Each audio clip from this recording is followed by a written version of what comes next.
hora de conferir um novo episódio do quadro Direito Agrário com o advogado e professor de Direito Ambiental Pedro Puccini Mendes. Na sua última participação aqui no programa, ele falou sobre a nova lei do Pantanal, região muito importante para os pecuaristas, que tem neste bioma aqui um dos maiores celeiros de cria do Brasil. Hoje ele continua tratando do tema, mas focando principalmente nos critérios de supressão nativa, o famoso desmate, né? Entenda quais são as regras para manejar gado no Pantanal de Mato Grosso do Sul. Essa lei é só do Mato Grosso do Sul, inclusive com a limpeza das pastagens, que agora terá de ser comprovada. Vamos conferir? Pedro Puccini.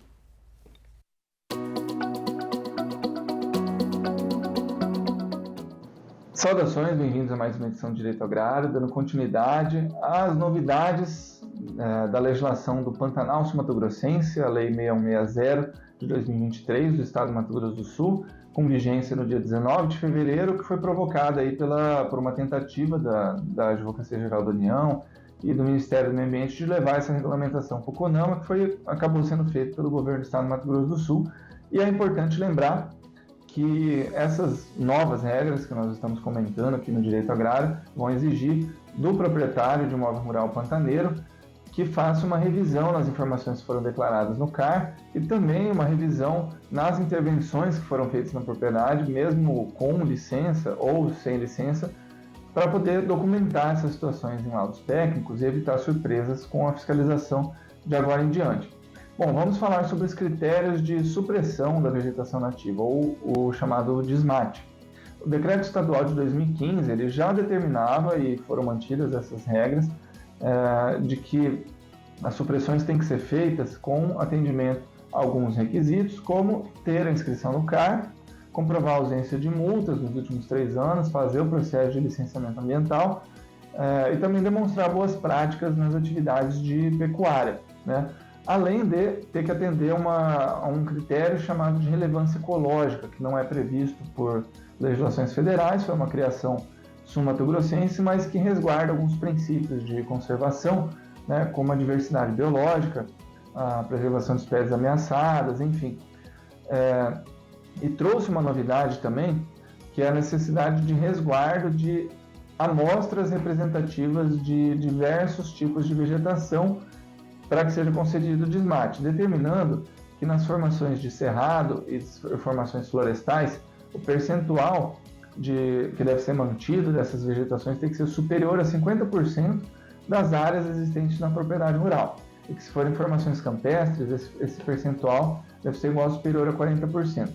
A nova lei trouxe também uma nova regra no sentido de que se essas restrições somadas chegarem a 60% ou mais da área total do imóvel, é autorizado o uso produtivo em até 40% da área do imóvel, segundo um futuro regulamento, né, e recomendações da Embrapa Pantanal.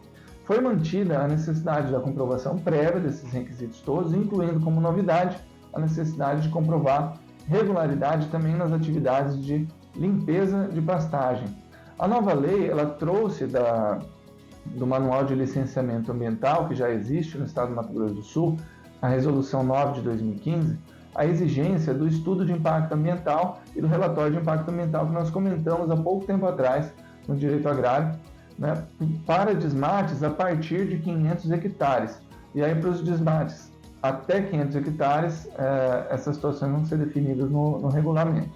Muita atenção, porque a legislação ela se refere ao termo empreendimento, né, que pode gerar uma certa confusão, na dúvida se refere ao desmate ou ao tamanho da propriedade. O descumprimento dessas regras pode gerar um impedimento de novos desmates, né? Nesse sentido, a legislação estadual ela orienta que nos casos em que o percentual de substituição da pastagem nativa for superior a 50% do empreendimento, será exigido como estudo elementar o estudo ambiental preliminar, que é limitado a 1.000 hectares da área total do empreendimento, orientando também que vão ser somadas as autorizações já concedidas no intervalo de 5 anos e também os imóveis desmembrados de um mesmo grupo econômico vão ser somados nesse sentido.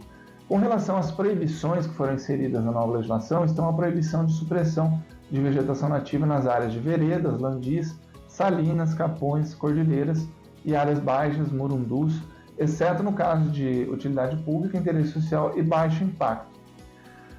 Uma informação muito importante e bastante preocupante é com relação ao licenciamento corretivo, né, nas supressões sem licença. Nós já comentamos também que no caso de desmate ilegal, existe a possibilidade de regularizar pelo chamado licenciamento corretivo, desde que as áreas sejam licenciáveis, né?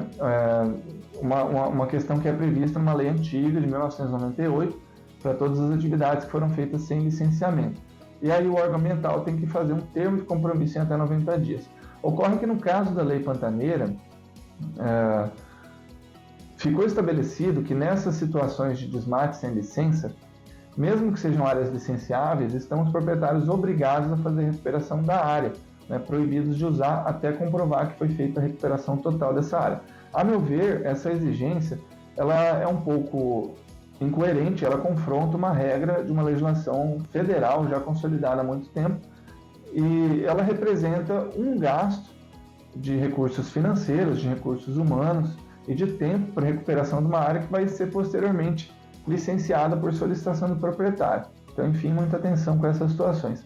Sobre as novas definições de baixo impacto e de limpeza de pastagem, a nova legislação ela trouxe também essas definições, incluindo como baixo impacto assédios, retiros de fazendas quando são destinados à habitação de ribeirinhos e preservando a cultura pantaneira, incluindo também como baixo impacto a abertura de pequenas vias de acesso interno, pontes, pontilhões, para travessias em cursos d'água, tanto de pessoas como de animais, né? Incluindo também como baixo impacto ambiental a limpeza de pastagem e as atividades para a manutenção da fitofisionomia no campo nativo, finalmente encerrando um excesso de fiscalização e essas discussões no manejo do pasto pantaneiro, né, que já é realizado de maneira sustentável há mais de 200 anos. Reforçando esse entendimento, o artigo 16 da nova legislação, ele considera como baixo impacto ambiental, porém vinculado ao processo de licenciamento, muita atenção, as operações que tenham por objetivo o corte das espécies denominadas na lei, né, o cambará, a pateira, a pimenteira, a lixeira, a canjiqueira e algumas outras, né, que eventualmente gerem material lenhoso para utilização no local. Considerou também como baixo impacto ambiental, com necessidade de licenciamento, as atividades para manutenção de campo nativo que envolvam a eliminação dessas mesmas espécies, né, nos locais que antes eram campo limpo.